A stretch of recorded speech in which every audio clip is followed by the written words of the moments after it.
Hello दोस्तों, मैं Praveen sir एक बार फिर से ब्राइट कोचिंग के यूट्यूब चैनल पर आपका स्वागत है। जैसा कि आप लोग जानते हैं, हम लोग क्लास 12 फिजिक्स की पहली यूनिट स्थिर विद्युत्की का 2 टॉपिक खत्म कर चुके हैं, आवेश तथा कूलाम का नियम, उसके बाद वैद्युत क्षेत्र। दोनों के वीडियो अगर आपको ऐप से मिल चुके होंगे, आप उम्मीद है पढ़ करके तैयार भी कर चुके होंगे। ठीक है, तो चलिए अब हम लोग पढ़ने जा रहे हैं। ठीक है, अगला तीसरा चैप्टर हम लोग शुरू किए थे वैद्युत विभव, जिसमें हमने आपको एक लेक्चर पढ़ाया था। ठीक, वैद्युत विभव क्या है, इसकी पूरी जानकारी हमने आपको एक एक करके बताई थी। मैंने बोला था आवेश के तल को ही वैद्युत विभव कहते हैं। ठीक है, चलिए अब हम लोग इसी के आगे कार्यक्रम आगे बढ़ाने जा रहे हैं। अब आज की हमारी हेडिंग है कि बिंदु आवेश के कारण। हमारी हेडिंग है बिंदु आवेश के कारण। बिंदु आवेश के कारण किसी बिंदु पर उत्पन्न, बिंदु आवेश के कारण किसी बिंदु पर उत्पन्न वैद्युत विभव, उत्पन्न वैद्युत विभव, ये हमारी हेडिंग है। ठीक है, बिंदु आवेश के कारण अध्याय का पहला निगमन हम लोग करने जा रहे हैं। ध्यान रखना, महत्वपूर्ण निगमन है ये जो निगमन है आपका बहुत ही महत्वपूर्ण है। आराम समझिएगा, काफी लंबा भी निगमन है, लंबा भी है, महत्वपूर्ण भी है। बिंदु आवेश के कारण किसी बिंदु पर उत्पन्न वैद्युत विभव, अंग्रेजी इसकी होगी इलेक्ट्रिक पोटेंशियल। अंग्रेजी इसकी है electric potential due two point charge, due two point charge at a point, due two point charge at A point. ठीक, ये इसकी अंग्रेजी है। हेडिंग सब लोग जल्दी से नोट कर लें, तब उसके बाद हम आपको निगमन कराना बताते हैं। हेडिंग है बिंदु आवेश के कारण किसी बिंदु पर उत्पन्न वैद्युत विभव, electric potential due two point charge at A point. ठीक, हेडिंग जल्दी करें, तब उसके बाद हेडिंग मिटाएंगे, क्योंकि बहुत लंबा निगमन है। ठीक है, बोर्ड कम पड़ जाएगा, छोटा पड़ जाएगा, इसलिए आप हेडिंग पहले नोट कर लें, उसके बाद फिर आपको हम करके दिखाते हैं। चलिए शुरू करें काम। उम्मीद है कि आप हेडिंग लिख चुके होंगे। तो चलिए अब आइए हम लोग निगमन शुरू करते हैं। आराम से बिल्कुल देखिएगा। ठीक, चलिए भाई मान लेते हैं कि माना कोई बिंदु आवेश क्यू है, माना कोई बिंदु आवेश क्यू है जो निर्वात में ए पर रखा है। माना कोई बिंदु आवेश क्यू है जो निर्वात में ए पर रखा है। ठीक है, तो अगर ये आवेश रखा है तो यह अपने चारों तरफ उत्पन्न करेगा वैद्युत क्षेत्र, और वैद्युत क्षेत्र वगैरह हम लोग उत्पन्न करवा चुके हैं। इसके पहले चैप्टर में भी हम लोग वैद्युत क्षेत्र का सारा कार्यक्रम करके खत्म कर चुके हैं, आपको याद होगा। अब लेकिन आज हमें वैद्युत क्षेत्र नहीं, विभव की बात करनी है। तो माना कोई बिंदु आवेश क्यू है जो निर्वात में ए पर रखा है, तो इसके चारों तरफ इसका अपना वैद्युत क्षेत्र होगा, और वैद्युत क्षेत्र के साथ साथ इसका अपना एक तल होगा, इसकी अपनी एक अवकात होगी, इसका अपना एक विभव होगा। वैद्युत क्षेत्र होना अलग चीज है। पिछले लेक्चर मैंने आपसे बोला था वैद्युत क्षेत्र होगा अलग चीज है और विभव होगा अलग चीज है। ठीक है, तो आज हम वैद्युत क्षेत्र की बात नहीं करेंगे, आज हम किसकी बात करेंगे, विभव की बात करेंगे। तो माना कोई बिंदु आवेश क्यू निर्वात में ए पर रखा है। ठीक है, तो इसके चारों तरफ इसका अपना एक तल होगा, इसका अपना एक अवकात होगी, इसकी अपना एक विभव होगा। आज हमें इसके तल की या इसके अवकात की या इसके विभव की गणना करनी है। समझ में आ रहा है? तो माना कोई बिंदु आवेश क्यू निर्वात में ए पर स्थित है, माना इससे आर दूरी पर, माना इससे बताओ कितनी दूरी पर, बोलो, स्मॉल आर दूरी पर कोई बिंदु हमने मान लिया पी है। माना इससे स्मॉल आर दूरी पर कोई बिंदु हमने मान लिया, ये देखे पी है, पी है। बताओ क्लियर है? ये कोई बिंदु बताएं कौन है, पी है। ये देखिए पी है, जहां पर हमें इसके विभव की या इसके तल की या इसके आवेश की गणना करनी है। याद करिए, एक जमाना था जब हम लोग आकर के यहां पर वैद्युत क्षेत्र निकाले थे, और वैद्युत क्षेत्र का सूत्र आया था E बराबर 1/4 पाई एप्सिलॉन 0। बताओ Q बटे कितना, R का स्क्वायर। सबको याद आ रहा है? और चूंकि ये आवेश आपका प्लस है, और प्लस का वैद्युत क्षेत्र प्लस से दूर होता है, और माइनस का वैद्युत क्षेत्र माइनस की सॉरी माइनस की ओर होता। ये सब काम कर चुके हैं। तो आज हमें इसके बताओ विभव की क्या करनी है, गणना करनी है। तो कार्यक्रम शुरू करें। चलिए शुरू करते हैं। माना माना कोई बिंदु आवेश, माना कोई बिंदु आवेश स्मॉल q निर्वात में A पर स्थित है, निर्वात में A पर स्थित है। क्लियर है? माना इससे स्मॉल r दूरी पर कोई बिंदु P है जहां वैद्युत विभव की गणना करनी है। कोई बिंदु P है जहां वैद्युत विभव की गणना करनी है। बताओ, मानने का कार्यक्रम बताओ, क्लियर है? एकदम साफ साफ। माना कोई बिंदु आवेश Q निर्वात में A पर स्थित है, माना इससे r दूरी पर कोई बिंदु P है जहां पर हमें इसके विभव की, इसके तल की या इसके अवकात की गणना करनी है। समझ में आया? चलिए अब आप बताइए, आपको यहां पर विभव निकालना है, तो जाहिर सी बात है विभव का मान कौन बताएगा? इसका सीधा जवाब है विभव का मान विभव बताएगा। अब हम विभव के पास गए, हमने उससे पूछा भैया आप कौन हैं? मैंने पूछा विभव से तुम कौन हो? उसने कहा मैं हूं QW बराबर W बटे Q0। तो विभव ने कहा कि अगर मुझे पाना है तो सबसे पहले जाकर के कार्य निकालो, तब आप मुझे हासिल कर पाओगे। अब आप जानते हैं ये कौन सा कार्य है? समझ में आया? ये कौन सा कार्य है? ये परीक्षण धन आवेश को अनंत से लाने में किया गया कार्य है। तो आइए एक काम करते हैं, एक परीक्षण धन आवेश Q0 को अनंत से पकड़कर लाते हैं। बताओ कहां तक? P तक हम लोग लाते हैं। अनंत से पकड़कर P तक लाते हैं, लाने में किया गया कार्य W निकालते हैं, और जैसे ही W कार्य आएगा उसमें Q0 से भाग कर देंगे। बताओ विभव आ जाएगा कि नहीं आ जाएगा? बताओ सबको क्लियर है मामला? एक बार फिर से हम रिपीट कर रहे हैं। आइए देखें, एकदम आसान शब्दों में, आसान भाषा में, P पर क्या निकालना है? आंसर विभव निकालना है। विभव का मान कौन बताएगा? विभव बताएगा। मैंने विभव से पूछा कौन हो तुम? उसने कहा मैं हूं W बटे Q0। ठीक, अब विभव ने कहा अगर मुझे पाना चाहते हो पहले क्या निकालो? कार्य निकालो। तो आइए पहले कार्य निकाला जाए। तो मैं आपको एक तरीका बताता हूं। आप एक काम करिए, एक परीक्षण धन आवेश Q0 को अब पकड़कर अनंत से P तक लाओ। कहां से? अनंत से P तक लाओ, और लाने में जो कार्य होगा उस कार्य को हम लोग निकालते हैं।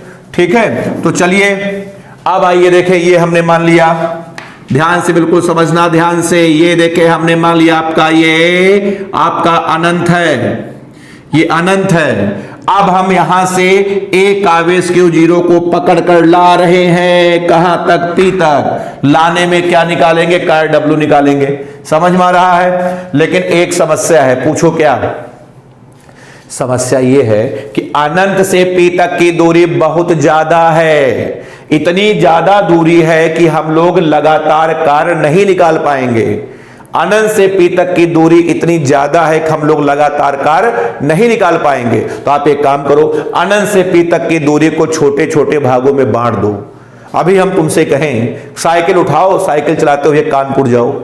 अब इलाहाबाद से कानपुर की दूरी इतनी ज्यादा है कि आप लगातार साइकिल चला के नहीं जा पाओगे। तो क्या करो? छोटे छोटे टुकड़ों में साइकिल चलाओ। इलाहाबाद से साइकिल पर बैठो, 10 किलोमीटर जाओ, वहां पर फिर रुक जाओ, दुकान पे चाय नाश्ता किए, आराम किए 5 मिनट, फिर साइकिल उठाए, फिर चल दिए। तो ऐसे छोटे छोटे भागों में जब आप साइकिल चलाओगे तो 3 से 4 दिन के अंदर आप कानपुर पहुंच जाएंगे। तो वही काम यहां पर भी हम लोग करने जा रहे हैं। अनंत से P तक की दूरी बहुत ज्यादा है, आप इतना लंबा कार्य नहीं निकाल पाएंगे। तो आप एक काम करो, अनंत से P तक की दूरी को छोटे छोटे भागों में बांट दो। बांटे? चलिए मान लेते हैं, ये देखिए हमने मान लिया आपका ये Q है, ठीक है, ये हमने मान लिया बिंदु R है, ठीक है, और ये हमने मान लिया बिंदु बताओ क्या है? यस आपका है, और ये देखिए ये हमारा है बताओ अनंत। ठीक, अब देखिए यहां से ये दूरी है, देखिए ये डायग्राम, हम डायग्राम को और बढ़िया कर दे। ये देखिए ये देखिए ये देखिए ये दूरी हमने मान लिया, बताओ कितना है? ये दूरी R1 मान लिया, ये दूरी बोलो ये दूरी हमने मान लिया R2 मान लिया। उसके बाद ये दूरी देखे, ये दूरी हमने मान लिया R3 है, ऐसे डॉट डॉट डॉट। बताओ क्लियर है?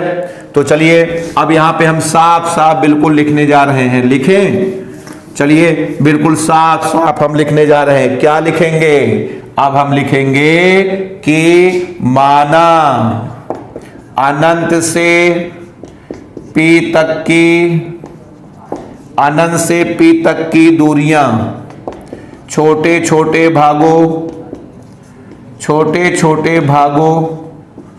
जैसे छोटे छोटे भागों जैसे PQ, QR, RS dot dot dot आदि भागों में विभक्त है, आदि भागों में विभक्त है, जिनकी बिंदु A से दूरियां क्रमशः R1, R2, R3 dot dot आदि हैं। आधे पेज का तो मानना है। बताओ यहां तक, बताओ सबको समझ में आया?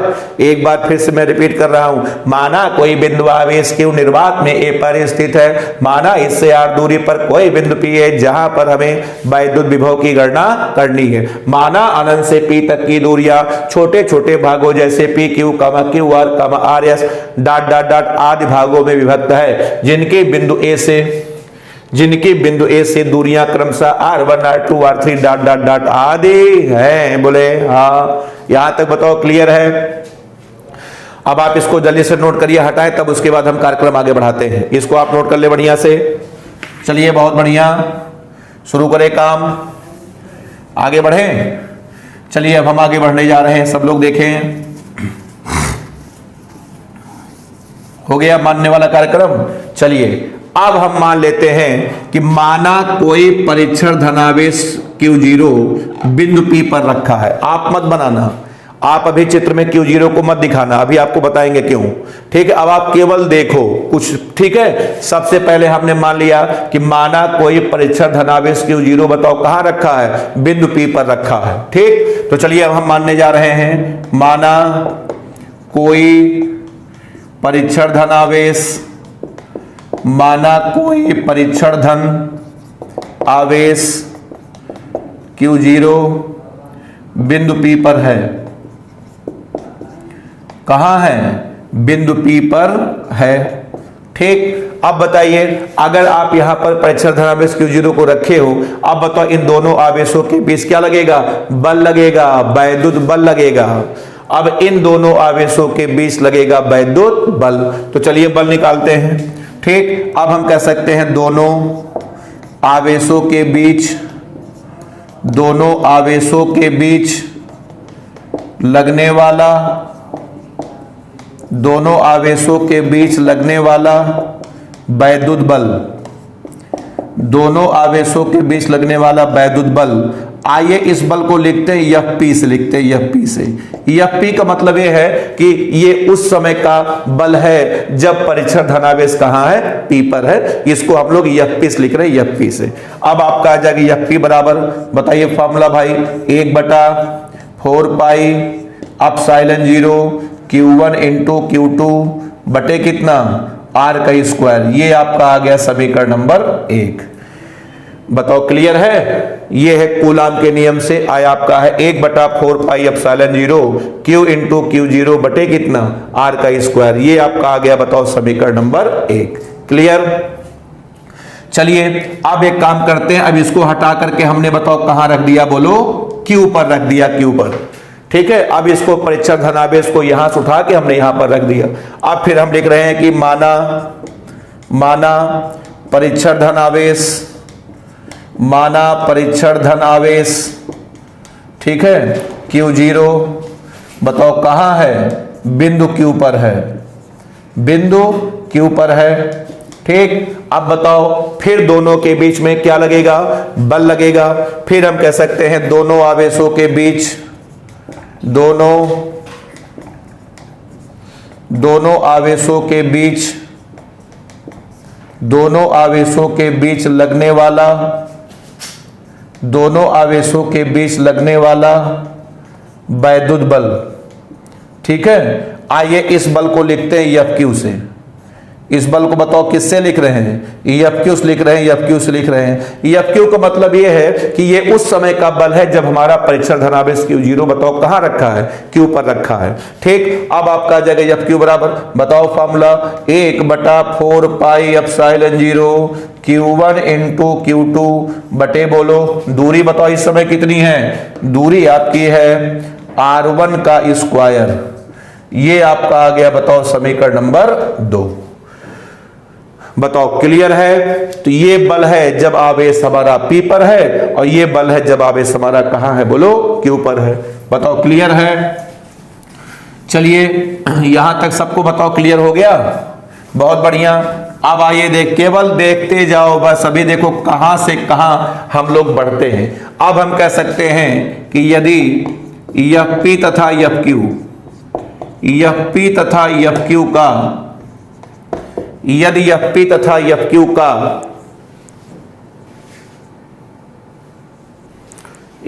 का औसत बल, यदि Fp तथा Fq का औसत बल हमने मान लिया Fpq है। बताओ कितना है? Fpq है। अब आइए इन दोनों का औसत बल निकालते हैं। औसत बल तो देखो हम तुमको एक तरीका बताएं औसत निकालने का। भैया दो तरीका होता है, एक होता है समांतर माध्य, एक होता है गुणोत्तर माध्य। तो समांतर माध्य होता है कि जैसे दो संख्याएं हैं a और b, दो संख्याएं a और b है, इन दोनों का औसत निकालना है। तो पहला तरीका होता है दोनों को जोड़ करके 2 से भाग कर दे, ये समांतर माध्य होता है। और अगला तरीका होता है वर्गमूल निकाल करके दोनों को गुणा कर दे, ये गुणोत्तर माध्य होता है। अब कहने का मतलब है कब समांतर माध्य निकालेंगे, कब गुणोत्तर माध्य निकालेंगे? तो सुनो इसका जवाब। अगर संख्या ना बहुत छोटी हो ना बहुत बड़ी हो, मीडियम की हो, तब निकालते हैं समांतर माध्य। और अगर संख्या बहुत बड़ी हो या बहुत छोटी हो तब निकालते हैं गुणोत्तर माध्य। समझ में आया? जैसे एग्जांपल आपको हम बताते हैं। जैसे कोई तुमसे कहे कि 6 और 8 का औसत निकालो, 6 8 का औसत निकालो। तो 6 8 मीडियम संख्या है, जोड़ करके 2 से भाग कर दो, 6 + 8 बटे 2, आंसर आ जाएगा 7। समझ में आ रहा है? अब तुमसे कोई कहे कि 10 घात 11 और 10 की पावर 13 इसका औसत निकालो। अब इसको जोड़ करके 2 से भाग नहीं दे पाओगे, क्यों? क्योंकि संख्या बहुत बड़ी है। अब निकालो गुणोत्तर माध्य, √ 10 की घात 11 गुणे बताओ 10 की घात 13, ये आपका आ जाएगा 24, इसका आ जाएगा 10 की पावर 12। अब बताइए, ये कंसेप्ट हमेशा याद रखना। तो कब निकालना है समांतर माध्य, कब निकालना है गुणोत्तर माध्य? बताओ क्लियर है कि नहीं क्लियर है? कोई दिक्कत तो नहीं है? तो चलिए अब आप बताइए, खुद आप फैसला करो, आप खुद समझदार हो। देखो ये जो बल है ये बहुत बड़े बड़े बल हैं। अरे भैया मेरे 1/4 पाई एप्सिलॉन 0 है, 9 × 10 की घात 9 है, ये भी 9 × 10 की घात 9 है। ये बहुत बड़े बड़े बल हैं। तो बताओ बहुत बड़े हैं, तो बताओ समांतर की गुणोत्तर माध्य। अब हम कह सकते हैं Fpq। अब आ जाएगा Fpq बराबर बताओ √ आपका आ जाएगा Fp गुणे Fq। बोले हाँ, समझ में आया गुणोत्तर माध्य क्यों निकाला? क्योंकि ये बल बहुत ही बड़े हैं। अब आओ मान रखो। चलिए अब आइए मान रखते हैं, रखे मान, चलो मान रखते हैं। अब आपका आ जाएगा Fpq बराबर √ इसका मान बताओ 1/4 pi epsilon 0 Q into Q0 बटे R²। बोले हाँ, इंटू बताइए, 1 मिनट थोड़ा जगह कम पड़ गया है, पीछे से लिखते हैं। ये देखो यहां से लिख रहा हूं। अब आपका आ जाएगा Fpq बराबर बोलिए भाई √ 1/4 pi epsilon 0 Q into Q0 बटे R² गुणे 1/4 pi epsilon 0 Q into Q0 बटे R1 का स्क्वायर। बोले हाँ, चलिए बाहर निकालो भाई जल्दी से। अब आपका आ जाएगा Fpq बराबर 1/4 पाई एप्सिलॉन 0, ये आ जाएगा Q इंटू Q0 बटे R इंटू R1। ये आपका आ गया बताओ समीकरण नंबर 3। बताओ समझ में सबको आ रहा है? अरे भाई ये बाहर आ जाएगा, ये बाहर आ जाएगा, आर स्क्वायर का वर्गमूल आर, आर वन स्क्वायर का आर वन। ये है पी तथा क्यू के बीच लगने वाला बताओ औसत बल। लेकिन सुनिए, हमें पी और क्यू के बीच लगने वाला औसत बल नहीं निकालना है। क्या निकालना है? कार्य निकालना है। पी और क्यू के बीच का कार्य निकालना है, और कार्य बराबर होता है बताओ बल गुणे विस्थापन। अब आपको समझ में आ गया होगा कि हम लोगों ने बल क्यों निकाला है। समझ गए पॉलिसी? ये देखिए, ये टेक्नोलॉजी तकनीकी है। ये पहले समय पता था कि हमें पी और क्यू के बीच का कार्य निकालना है, और कार्य बराबर होता बल गुणे विस्थापन। इसीलिए हमने पहले क्या निकाला है? बल निकाला है। अब आइए निकालते हैं कार्य। इसी का बल में विस्थापन से गुणा कर दो। बताओ पी और क्यू के बीच की बताओ दूरी कितनी होगी? बताओ जल्दी, दूरी कितनी होगी? पी और क्यू के बीच की दूरी आपकी होगी R1 माइनस आर। अब हम कह सकते हैं कि यदि P तथा Q के बीच कार्य, P तथा Q के बीच, P तथा Q के बीच बताओ क्या कार्य WPQ है, WPQ है। अब आपका आ जाएगा WPQ बराबर, कार्य बराबर होता है बल गुणे आपका आ जाएगा विस्थापन। बताओ समझ में आया? अब आपका आ जाएगा WPQ बराबर, अब इसमें सूत्र आपका होता है बल गुणे आपका विस्थापन होता है। तो बताइए भाई मेरे, बल बताओ कौन है? बल आपका यह PQ है, और विस्थापन आपका आ जाएगा बताओ R1 माइनस आर। बताओ समझ में आया? P और Q के बीच की वही दूरी या विस्थापन, सीधी रेखा। जब सीधी रेखा की बात हो तो दूरी और विस्थापन आपस में बराबर होते। ध्यान रखना कि पता लगा हम विस्थापन बोल रहे हैं तो दूरी निकाल रहे हैं, तो सीधी रेखा के लिए विस्थापन और दूरी हमेशा आपस में बराबर होता है। चलिए अब आइए मान रखिए यहां पे, चलिए मान रखिए, रखें, आओ मान रखते हैं। तो अब आपका आ जाएगा WPQ बराबर, बताओ यह PQ का मान बताओ 1/4 pi epsilon 0 Q into Q0 बटे R इंटू R1, और यह आपका आ जाएगा R1 माइनस R। अब आप इसको ऐसे लिखो, WPQ बराबर, इसको लिखो Q इंटू Q0 बटे 4 पाई एप्सिलॉन 0, इसको लिखो R1 माइनस R बटे R इंटू R1। बताओ समझ में आ रहा है? अब आप इसको पोस्टमार्टम कर दो, अर्थात दो भागों में तोड़ दो। तो बताओ Q इंटू Q0 बटे 4 पाई एप्सिलॉन 0। अब आप इसको लिखो, तोड़ो, R1 बटे R1 माइनस R बटे R1। आपको समझाने के लिए इतना लंबा कर, R1 से R1 कटा, R से R कटा, बोले हाँ कट गया। चलिए बताइए अब क्या आ जाएगा? अब बताओ अब क्या आएगा? ठीक है, ध्यान से बिल्कुल। अब आपका आ जाएगा WPQ बराबर, ठीक है। अब आप इसको लिखो Q इंटू Q0 बटे 4 पाई एप्सिलॉन 0, ये आपका आ जाएगा 1/R माइनस 1 बताओ क्या R1। ये बताओ कहां से कहां का कार्य है? ये है बताओ P से Q का कार्य है। बताओ समझ में आया कि नहीं आया? ठीक है,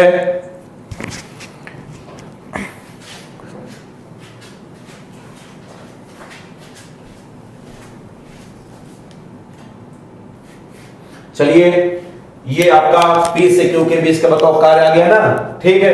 अब इसको हमने बोल दिया ये है आपका बताओ समीकरण नंबर 4। अब सुनिए, अब आपको आगे का कार्य निकालने की जरूरत नहीं है। अब आप भैया इसी को देख करके कार्य लिख डालो। अब आप अपनी दिमाग की बत्ती जलाओ। जब P और Q के बीच का कार्य निकाले हो तो आया है R1। P और Q के बीच का जब तुमने कार्य निकाला है आया है R1। इसी प्रकार जब आप यहां Q से R का कार्य निकालोगे R1 R2, जब R से S का कार्य निकालोगे तो R2 R3। अब हम कह सकते हैं इसी प्रकार। अब आप इसी को देख के बताओ, इसी प्रकार। चलो बताओ WQR बता सकते हो, Q इंटू Q0 बटे 4 पाई एप्सिलॉन 0, ये आपका आ जाएगा 1/R1 माइनस 1/R2। समझे? अब बताओ WRS बोलो, Q इंटू Q0 बटे 4 pi epsilon 0, 1/R2 minus 1/R3। बताओ समझ में आया?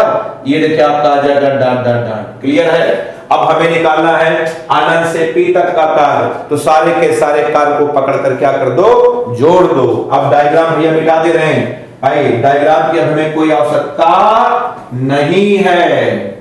तो चलिए अब आइए बात करते हैं, यहां से देखें। अब हम कह सकते हैं यदि अनंत से p तक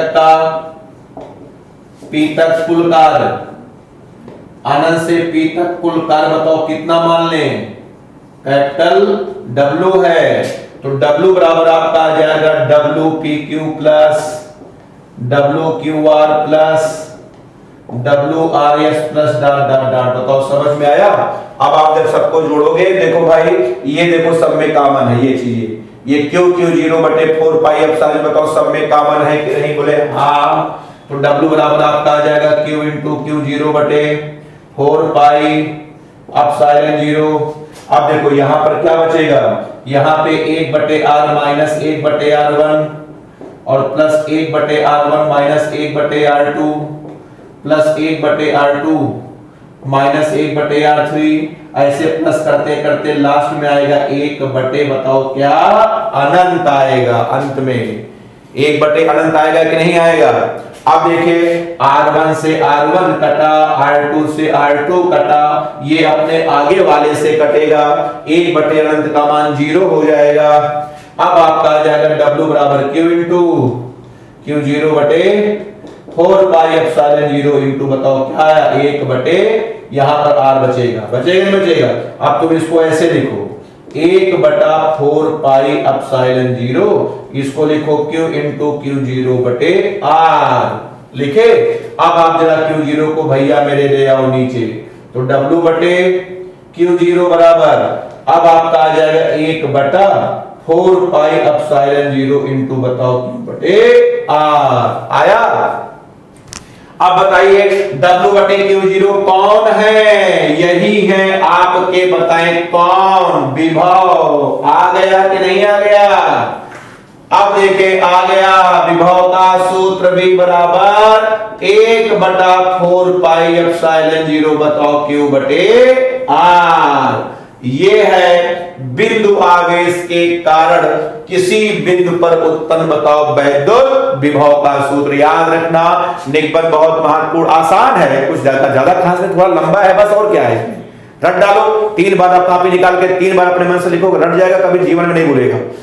ये निगमन कक्षा 11 में, क्लास 11th में भी हमने आपको कराया था। जानते कहां कराया था? गुरुत्वीय विभव, गुरुत्वाकर्षण का चैप्टर याद करो, याद होगा आपको, ठीक है। गुरुत्वाकर्षण के चैप्टर में गुरुत्वीय विभव का सूत्र निकाला था, हेडिंग पड़ी थी बिंदु द्रव्यमान के कारण किसी बिंदु पर उत्पन्न गुरुत्वीय विभव। सेम यही सूत्र निगमन वहां पर भी था।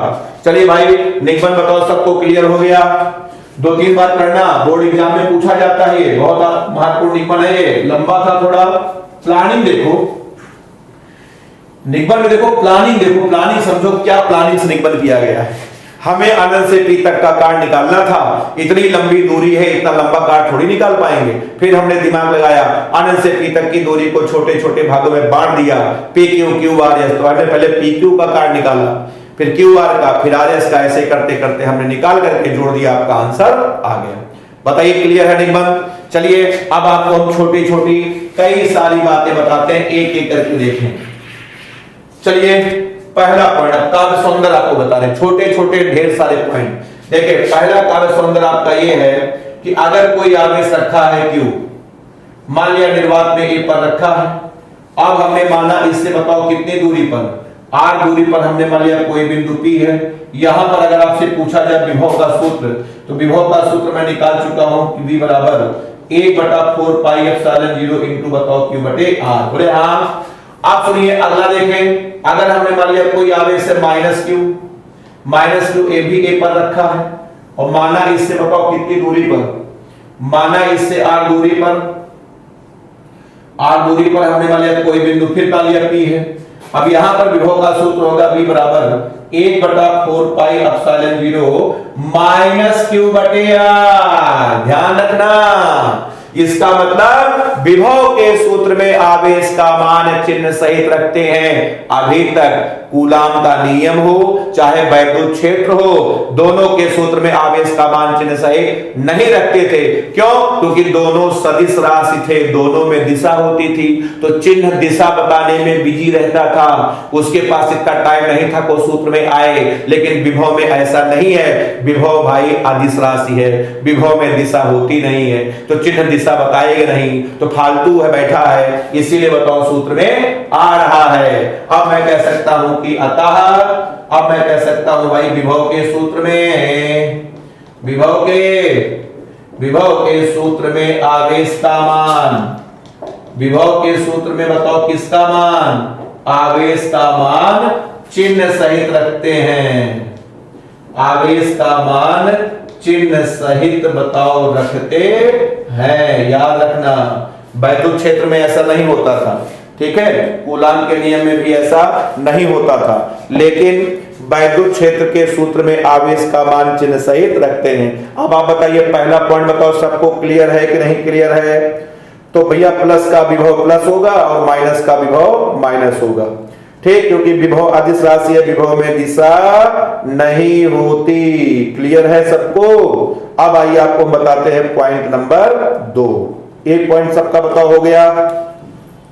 चलिए अब देखें दूसरा पॉइंट, आराम से बिल्कुल सीखो, छोटे छोटे बहुत सारे पॉइंट है, सवाल लगाने में सब आपकी मदद करेंगे। तो विभव क्या है? कुछ नहीं, आवेश का तल है, आवेश की औकात है, समझ गए ना? कहां और कुछ नहीं है, आवेश की औकात को आवेश का विभव कहते हैं और कुछ नहीं है। अब आइए देखें नंबर 2, दूसरा पॉइंट आपका ये है, विभव का सूत्र आया है 1/4 पाई एप्सिलॉन 0 इंटू बताओ क्यू बटे आर। यहां से आपको नजर आ गया होगा 20 समानुपाते बताओ 1/r। इसका मतलब जैसे जैसे बताओ दूरी बढ़ेगी वैसे वैसे विभव का मान बढ़ेगा।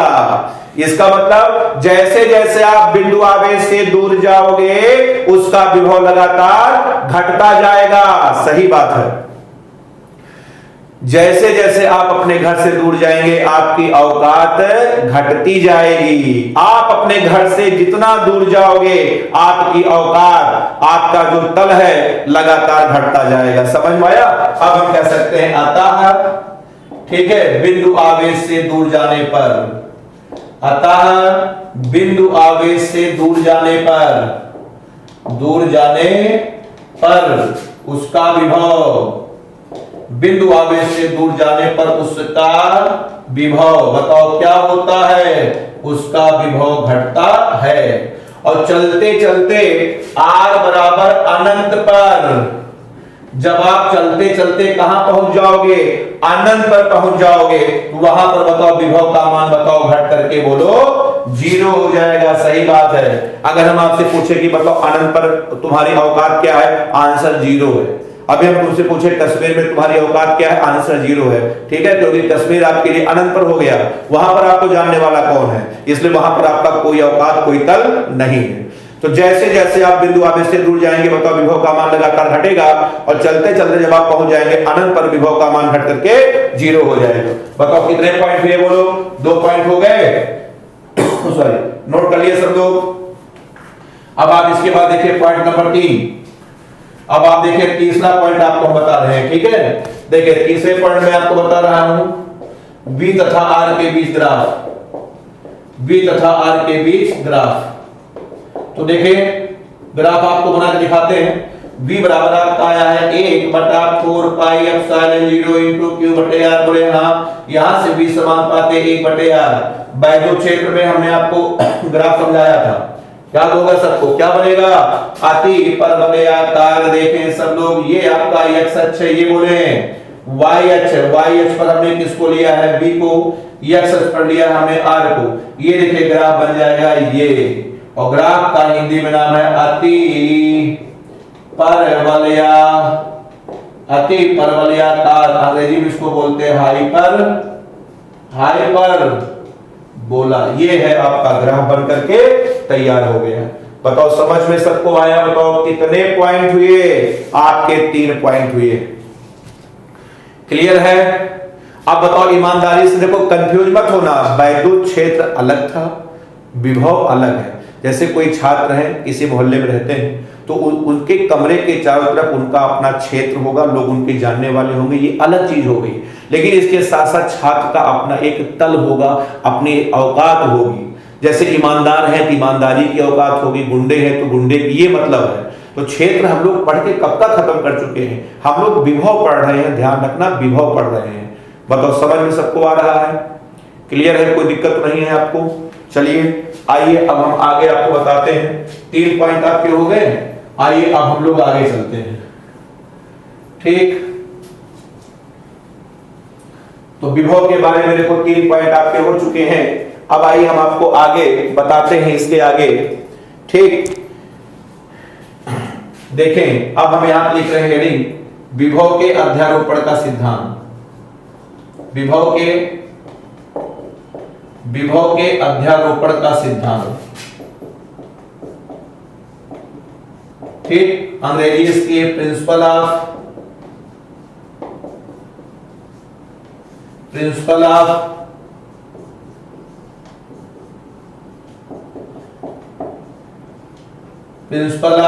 Superposition of potential.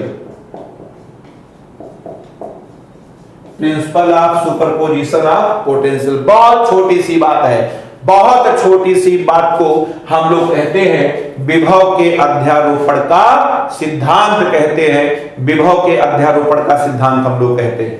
बताओ समझ में सबको बताओ आ रहा है, क्लियर है कि नहीं क्लियर है? ठीक, तो चलिए विभव के अध्यारोपण का सिद्धांत आपको बताते हैं। ठीक है, सिद्धांत क्या है हम आपको बताते हैं, सुनिए। बात यह है कि जैसे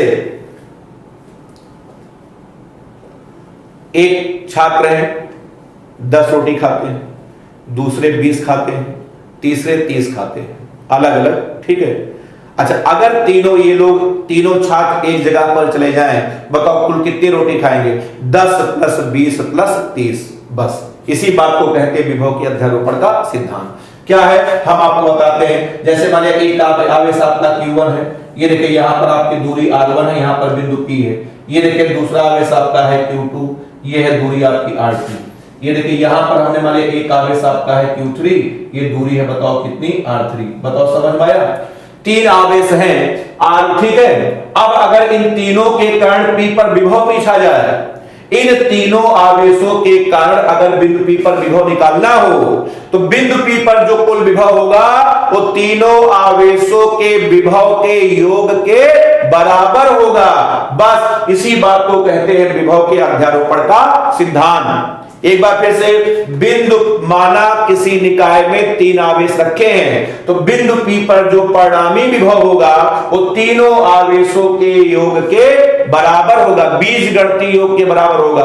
बीजगणितीय योग का मतलब चिन्ह सहित योग होगा, मतलब जो प्लस है तो उसका प्लस होगा, जो माइनस है उसका माइनस होगा। आइए इसका स्टेटमेंट लिखें। अब हम कह सकते हैं यदि किसी निकाय में, सेंटेंस देखो, यदि किसी निकाय में, ठीक है, 3 आवेश, यदि किसी निकाय में कई आवेश हैं, यदि किसी निकाय में कई आवेश हैं, तब किसी बिंदु पर उत्पन्न परिणामी विभव, किसी बिंदु पर उत्पन्न बताओ क्या? परिणामी विभव सभी आवेशों के विभव के बीजगणितीय योग के बराबर होता है, योग के बराबर होता है। इसे ही विभव के अध्यारोपण का सिद्धांत कहते हैं। सिद्धांत बताओ कहते हैं। ये देखिए अध्यारोपण के सिद्धांत का ये आपका स्टेटमेंट है, आपको याद आ गया होगा। यदि किसी निकाय में कई आवेश हैं, तब किसी बिंदु पर उत्पन्न परिणामी विभव सभी आवेशों के विभव के बीजगणितीय योग के बराबर होता है। अब जैसे आपको लिखना हो तो V बराबर, बताओ भैया मेरे, V1 + V2 प्लस V3, यही होगा ना। इसी बात को हम कहते हैं विभव के अध्यारोपण का सिद्धांत। अब आप इसको खुल के बोले, V बराबर आपका आ जाएगा 1/4 पाई एप्सिलॉन 0, बताओ Q1 बटे R1 प्लस बताओ 1/4 पाई एप्सिलॉन 0 बताओ Q बटे R2 और प्लस आपका आ जाएगा 1/4 पाई एप्सिलॉन 0 इनटू बताओ Q बटे R3 आया। अब आइए इसी को हम मैथ की भाषा में लिख दें। इसी को अब हम मैथ की भाषा में लिखेंगे, आपको लेकिन समझ में आ जाना चाहिए। लिखें, V बराबर आपका आ जाएगा 1/4 पाई एप्सिलॉन 0, ठीक है। उसके बाद सिग्मा यहां पर हम लिख रहे हैं QI अपान RI, ठीक है। और R बराबर आपका हो जाएगा 1 से लेकर के बताओ कहां तक बोलो, n तक। ये देखिए, ये है आपके विभव के अध्यारोपण का सिद्धांत। अरे भैया यहां पर I लिख रहे हैं, I। अरे I का मान जब तुम 1 रखोगे तो पहला वाला आ जाएगा, अगर 2 रखोगे दूसरा वाला आ जाएगा, 3 रखोगे तीसरा वाला आ जाएगा। तो चाहे जहां तक तुम रखते जाओ, इसी बात को कहते हैं विभव के अध्यारोपण का सिद्धांत। तो बताओ समझ में यहां तक आया? हमको लगता है इसका मतलब आपको समझ में, अरे सिग्मा का मतलब योग होता है, ठीक। I का मान 1 से n तक तुम कुछ भी रख सकते हो। जब तुम 1 रखोगे तो ये आ जाएगा, अगर 2 रखोगे ये आ जाएगा, 3 रखोगे ये आ जाएगा। तो जितने आवेश है उतनी बार आप रखते जाइए। इसे कहते हैं विभव के अध्यारोपण का सिद्धांत। बताओ क्लियर है? तो चलिए अब इसके आगे हम लोग लेक्चर नंबर 24 में फिर आगे मिलेंगे। अब इसके बाद कुछ न्यूमेरिकल्स होगा, उसके बाद विभव के लगातार 8-9 निबंध कराएंगे, तब आपका चैप्टर खत्म हो जाएगा। ठीक है, धन्यवाद।